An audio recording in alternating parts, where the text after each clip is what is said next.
வணக்கம் நண்பர்களே. பொன்னி டிவியின் சார்பாக சினிமா ரிவ்யூ பகுதியில் இன்று 90 ml என்ற திரைப்படத்தை பார்ப்போம். பேர்லேயே அவங்க சொல்லிட்டாங்க இதுதான் என் படம் அப்படின்னு. அதனால் அதை பற்றி அந்த தலைப்பை கிண்டல் பண்ணுறதுக்கு ஒன்றும் இல்லைங்க. அவங்க பேரை வச்சுட்டாங்க, அதை பேரை பார்த்தே நீங்கள் புரிஞ்சுக்கிட்டு வர்றாங்க வாங்கன்னு சொல்லிட்டாங்க. அதனால் அதை ரொம்ப தலைப்பை கேள்வி பேச வேண்டிய அவசியம் இல்லை. ஏன்னா சென்சாரே சர்டிஃபிகேட் கொடுத்துருக்க அந்த தலைப்புக்கு. அதாவது நண்பர்களே, நம்ம ஒரு ஓவிய கண்காட்சியை பார்க்குறதுக்கு போகிறோம். அந்த ஓவிய கண்காட்சியில் பலவிதமான கேலரிகள், குழந்தைகளுக்கான ஓவியங்கள் ஒரு கேலரியில் இருக்கும், ஒரு கேலரியில் பெரியவங்களுக்கானது இருக்கும், ஒரு கேலரியில் நிர்வாண ஓவியங்களாகவே வரைஞ்சி வச்சுருப்பாங்க. அப்போ அவங்க என்ன சொல்கிறாங்க, அதில் நீ இந்த கேலரிக்குள்ளே வர்ற இல்லை, அந்த நிர்வாணத்தை நீ எப்படி ரசிக்கணும்னா கலையாக பார். அந்த கலை நுணுக்கங்களை அவன் எப்படி வரைஞ்சிருக்கான், மேலே எப்படி வரைஞ்சிருக்கான், முகத்தை எப்படி வரைஞ்சிருக்கான், பாடி எப்படி வரைஞ்சிருக்கான், ஸ்கெட்ச் எப்படி இருக்குது, இப்படி ரசி அப்படின்னு எப்படி கலைஞர்கள் சொல்கிறாங்களோ, ஓவிய கலைஞர்கள், அந்த மாதிரி இந்த படத்தில் நான் 90 ml டைட்டில் கொடுத்துட்டேன். நீ என் படத்தில் என்ன பார்க்கணுமோ அதை எதிர்பார்த்து வா அப்படின்னு அவங்க சொல்லிடுறாங்க. தெளிவாக சொல்லிட்டாங்க, நீ இதை தாப்பா எதிர்பார்த்து என்கிட்ட வரணும், நான் ஒரு ஹாலிவுட் பிக்சர் மாதிரி ட்ரை பண்ணியிருக்கேன் அப்படின்னு சொல்லியிருக்காங்க நண்பர்களே.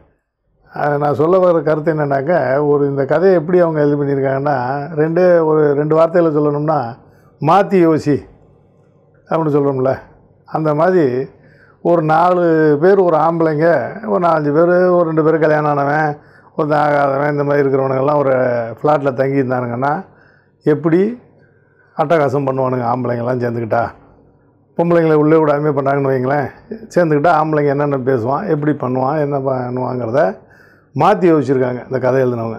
இதே ஒரு பொம்பளைங்களாக இருந்தால் அது எப்படி இருக்கணும் பண்ண கற்பனை தான் இந்த கதை. அதாவது இப்போ 4 பொம்பளைங்க சேர்ந்தவுடனே இருக்கிற அத்தனை டபுள் மீனிங் வார்த்தைங்க, டபுள் மீனிங்னு கூட சொல்ல முடியாதுங்க. அந்த படம் பூரா வர்ற வார்த்தைகளை நம்ம உட்காந்து ரூம் போட்டு யோசிக்கணும். ஏன்னா ட்ரிபிள் மீனிங், 4th மீனிங்லாம் வருது பல வார்த்தைகளுக்கு. அந்த மாதிரி யோசிச்சு எழுதியிருக்காங்க. ஒவ்வொரு சென்டென்ஸையும் கதை மாற்றி யோசிச்சிருக்காங்க. அதாவது பெண்கள் தண்ணி அடித்தா எப்படி இருக்கும், கஞ்சா அடித்தா அப்படிங்கிறதுலாம் போய் முடியுது ரொம்ப எக்ஸ்ட்ரீமாக. ஆனால் அவங்க யோசிச்சிருக்கிறதுல என்ன லாஜிக்கே கிடையாது. ஆனால் என்னென்னாக்கா அவங்களோட பர்பஸ் என்னென்னாக்கா, ஏதோ வெள்ளைக்காரங்க படம் கொடுத்த மாதிரி ஒரு படத்தை கொடுக்கணும்னு நினச்சிருக்கிறாங்க. அதாவது ஏற்றுக்க முடியாது. எப்படின்னாங்க, நம்ம கலாச்சாரத்தில் ஒரு 100 வருஷம் முன்னால் எல்லாம் ஒரு பெண்ணு பிறந்தால் கணவன் வீட்டுக்கு போகிறாங்க. அதுக்கப்புறம் அவங்க ஜாயிண்ட் ஃபேமிலியாக இருந்தாங்க. அதுக்கப்புறம் அவங்களுக்கு வயசாகிடுச்சுன்னா அவங்க பிள்ளைகள் இல்லை சகோதரர்கள் எல்லாம் அப்படி பார்த்துக்கிட்ட காலமெல்லாம் போய் இப்போல்லாம் தனித்தனியாக ஃப்ளாட்டுங்களில் வாழ்கிறாங்க. இந்த ஃப்ளாட்டில் வாழ்கிறதுல ஆண்கள் பெண்கள் பொதுவாக சம்பாதிக்கிறாங்க. இது மாதிரி ஒரு கதையை அவங்க சூஸ் பண்ணியிருக்காங்க. அதாவது ஒரு ஃப்ளாட்டில், அதாவது நிறைய ஃப்ளாட்டுங்க இருக்கிற ஒரு காம்ப்ளெக்ஸில் அதான் ஓவியா வர்றாங்க. ஓவியா வந்தவுடனே அவங்களோட உடை அவங்க பண்ண அந்த சிகரெட்டு பிடிக்கிறது இந்த மாதிரிலாம் பார்த்து மற்ற பெண்கள் ஆச்சரியப்படுறாங்க, ஆம்பளைங்க எல்லாம் அதிசயப்படுறாங்க. அந்த அம்மா ஒருத்தரோட லிவிங் டுகெதராக வேறு இருக்காங்க. அப்படி கதையை கொண்டு போகிறாங்க. மற்ற 1-2 பேர் கல்யாணம்லாம் ஆனவங்க.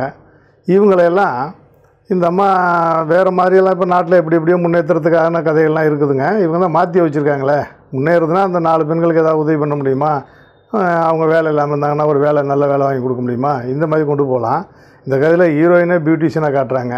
அதனால் இந்த அம்மா எந்த வேலை வாங்கி கொடுக்க முடியும், பியூட்டிஷியன் வேலை வேணால் வாங்கி கொடுக்கலாம். அதனால் இந்த அம்மா என்ன பண்ணுதுன்னா, இவங்களுக்கெல்லாம் சமூகத்தில் தான் மாற்றி யோசிச்ச பழக்கம். தண்ணி அடிக்கிறது எப்படி, ஃபஸ்ட்டு கூல்ட்ரிங்க்ஸை தவிர எதுவும் பார்க்காதவங்களுக்கெல்லாம் தண்ணி அடிக்க கற்றுக் கொடுக்குறாங்க. இந்த மாதிரிலாம் கதையை கொண்டு போகிறாங்க. இதில் அதாவது ஹாலிவுட் படத்துக்கு ஈக்குவலாக சண்டையெல்லாம் வேறு போடுறாங்க. ரொம்ப நல்லா தான், காமெடியாகவும் இருக்குது. ஆனால் நம்ம தலைப்பை முன்கூட்டியே யோசித்து போனதுனால ரொம்ப அருவறுப்பாக தெரியலைங்க. அதான் அருவறுப்புன்னு உச்சம் அங்கே இருக்குது. நாம் தான் அருவறுப்பு பார்க்கத்தானே போயிருக்கோம். அதனால் எதுவுமே அங்கே தெரியலை. ரொம்ப காமெடியாக பார்த்து சரி இப்படி இருக்கிறாங்களா அப்படிங்கிற மாதிரி கொண்டு போயிருக்காங்க. இது பணம் பண்ணுவது என்று எடுத்துக்கிட்டால் அந்த படம் நிச்சயமாக பணம் பண்ணுவதை தாண்டி ஏதாவது சொல்ல நினைக்கிறாங்கன்னா எதையும் சொல்லலைங்க. அதே சமயம் எடிட்டிங் ரொம்ப நல்ல எடிட்டிங்க. அந்த எடிட்டர் ஆண்டனிங்கிறவர் பண்ணியிருக்காரு. நல்லா எடிட்டிங் பண்ணியிருக்காரு. கிட்டத்தட்ட இங்கிலீஷ் படத்துக்கு ஈக்குவலாக அந்த பொம்பளைங்க சண்டை போடுற சீன் வருது பாருங்கள், ஹாலிவுட் பிக்சர்னு சொன்னாங்களே, அந்த மாதிரி வரையில் நல்லா எடிட் பண்ணியிருக்காரு. குத்துப்பாட்டுங்கள்லாம் நல்லா மெனக்கட்டு ஆடி இருக்கிறாங்க. ரொம்ப குறை சொல்ல முடியாதுங்க. என்ன எல்லோரும் சிரிக்கிற மாதிரி இருக்குது, ரசிக்கிற மாதிரி இருக்குன்னே வச்சுக்கலாம். அதே மாதிரி பாடல்கள் மனசில் கேட்டால் கூட அந்த இடத்துல அந்த இதுக்கு தகுந்த மாதிரி நல்லா பண்ணியிருக்காரு. யார் எஸ்டிஆர் மியூசிக்கல்ஸ் ஆச்சுங்களே, நல்லாவே குத்து பாடலாம் பண்ணியிருக்காரு. அதே மாதிரி இவங்க இப்போ இருக்கிற அதாவது சட்ட பிரகாரம் வாழக்கூடியதுன்னு ஆயிடுச்சுங்களே, அதனால் அதுகளெல்லாம் அவங்க டச் பண்ணுறாங்க. என்ன டச் பண்ணுறாங்கன்னா, பெண்ணுக்கு பெண்ணு சேர்ந்து வாழலாம், எப்படி வேணாலும் வாழலாம், லிவிங் டுகெதராக வாழலாம், பிடிக்கலாம் விட்டு போயிடலாம் அப்படிங்கிற மாதிரி இந்த கதையை கொண்டு போய் கடைசியாக பஞ்சு முடிகிற டைமில் எஸ்டிஆர் வராருங்க.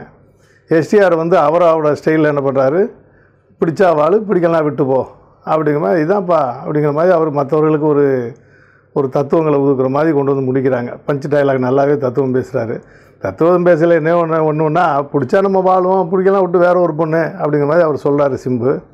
ஆனால் இங்கே என்ன ஒரு ஒன்றுனா, அந்த கேள்வியை திருப்பி, ஏன்ப்பா இவ்வளோ பேர்கிட்ட பழகிறிய, உன்னை ஏன்ப்பா யாருக்குமே பழகிற வரைக்கும் பிடிக்குது, பழகினப்பனால ஏன் பிடிக்கலை அப்படின்னு எஸ்டிஆர் யாராவது கேள்வி கேட்ட போகிறதில்ல. சினிமாவில் போய் கேட்டாங்கன்னா அவர்கிட்ட பதில் இருக்குமான்னு தெரியாதுங்க. ஆனால் படத்தை எப்படி முடிக்கிறாருன்னா, உன்ன மாதிரி ஆள் தான்ப்பா வேணும். அதாவது ஓவியா வந்து ஹீரோயின் வந்து ஒருத்தனோட லிவிங் டுகெதர் வாழ்கிற மாதிரியும் அவன் கல்யாணம் பண்ணிக்கணும்னு சொல்லும்போது நம்ப முடியாதுன்றாங்க. எனக்கு கல்யாணம்லாம் ஒத்து வராதுங்கிறாங்க.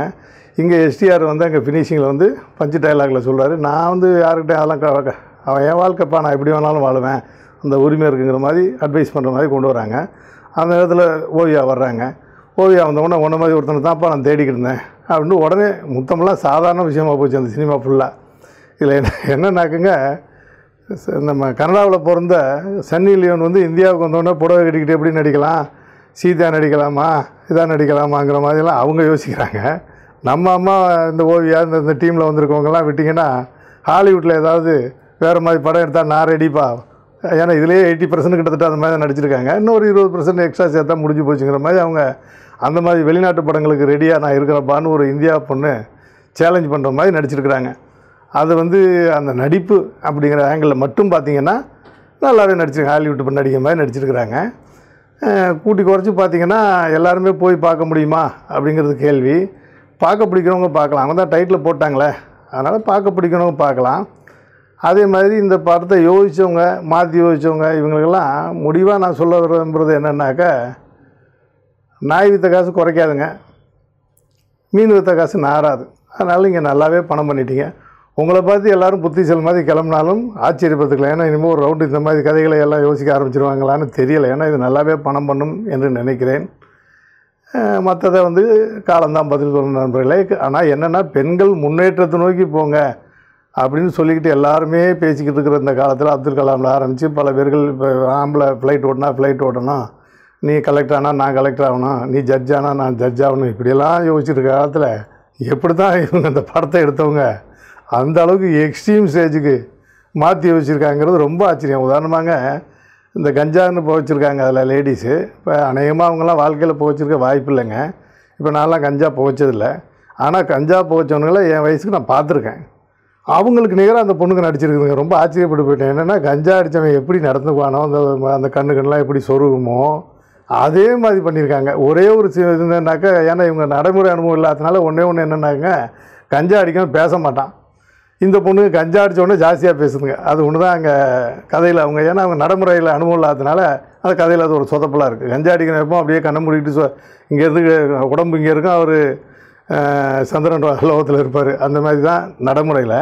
இந்த கதை அவங்க அனுபவம் இல்லை, ஏன்னா எனக்கெல்லாம் அனுபவம் கிடையாதுங்க, ஆனால் பார்த்துருக்குறேன். அதனால் இந்த கதையில் 1-2 ஓட்டைகள் இருந்தாலும் கூட அவங்க கொடுத்த டைட்டில் பிரகாரம் போகிறவங்க அதை எதிர்பார்த்து போகிற அந்த படத்தை அவங்க கொடுத்துருக்காங்க. அவ்வளோதான். நான் முதல்ல சொன்னதாங்க, நாய் விற்ற காசு குறைக்க போகிறதில்ல, மீன் விற்ற காசு நார போகிறதில்ல. மீண்டும் சந்திப்போம் நண்பர்களே, வணக்கம். இந்த வீடியோ உங்களுக்கு பிடிச்சிருந்ததுன்னா பொன்னி டிவியை சப்ஸ்கிரைப் பண்ணுங்கள், அருகில் இருக்கிற பெல் பட்டனையும் அமுக்குங்க. உங்கள் ஃப்ரெண்ட்ஸுங்களுக்கும் இந்த வீடியோவை ஷேர் பண்ணுங்கள். தேங்க்ஸ் ஃபார் வாட்சிங்.